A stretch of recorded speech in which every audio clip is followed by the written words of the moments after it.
The United Nations calls it the shadow pandemic. Over the last 2 years, cases of domestic violence rose to concerning levels all across the world, and it was no different here in Central Texas. Texas Today anchor Tahisha Moyes takes a look at the numbers and then shares the story of one woman who turned her pain into her purpose.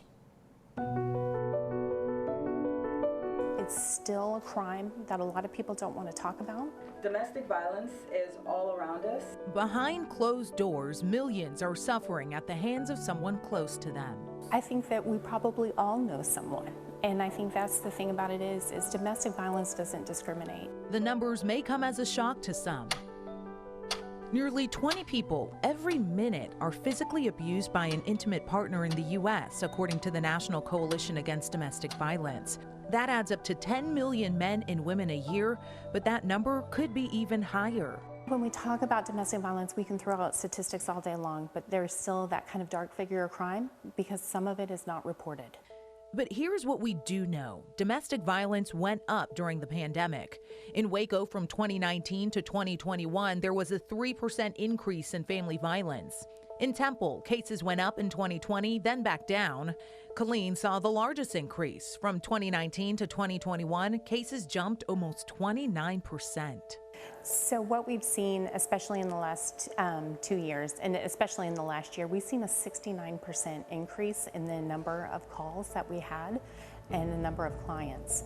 Misty Biddick is the executive director of Aware Central Texas. The nonprofit provides financial resources to those trying to escape dangerous situations. Resources Carrie Ann Zamore Bird wished she knew about when she tried to leave an abusive relationship. In hindsight, I see red flags from the onset of the relationship looking back. But we had a 14-year marriage, of which was domestic violence from the very beginning. She and her ex-husband were college sweethearts. Zamore Bird says he was an officer in the military, so they moved around a lot, leaving her isolated from friends and family. And I remember looking around at all the pictures on the wall and thinking to myself, this is not real. Right? This image that we had created, it's not real. Even though she was suffering, it took her a while for her to realize she was, in fact, a victim. When you think about a victim of domestic violence, you don't think about individuals with master's degree who are officers in the military. That's not the image. Zamore Bird says the final straw was when her ex-husband struck her then 9-year-old son, who tried to break up their fight. And so where I didn't love myself enough to leave, I loved my child enough to say no more.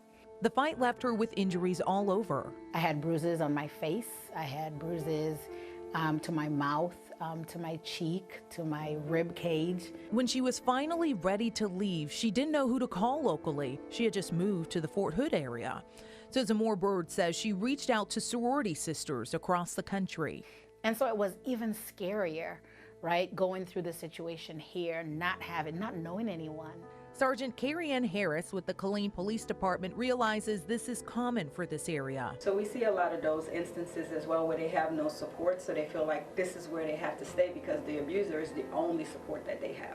If things are going to get better, victim advocates say we need to be vocal. Domestic violence has always thrived in silence. We have to discuss what healthy relationships look like.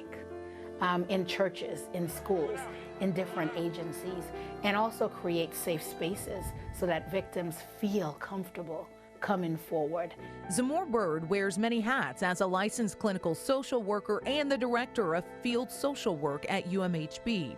She spends most of her time preparing the next generation of social workers, often sharing her own personal experience. I think my quest now, even with my students here, is to be real so that others can heal.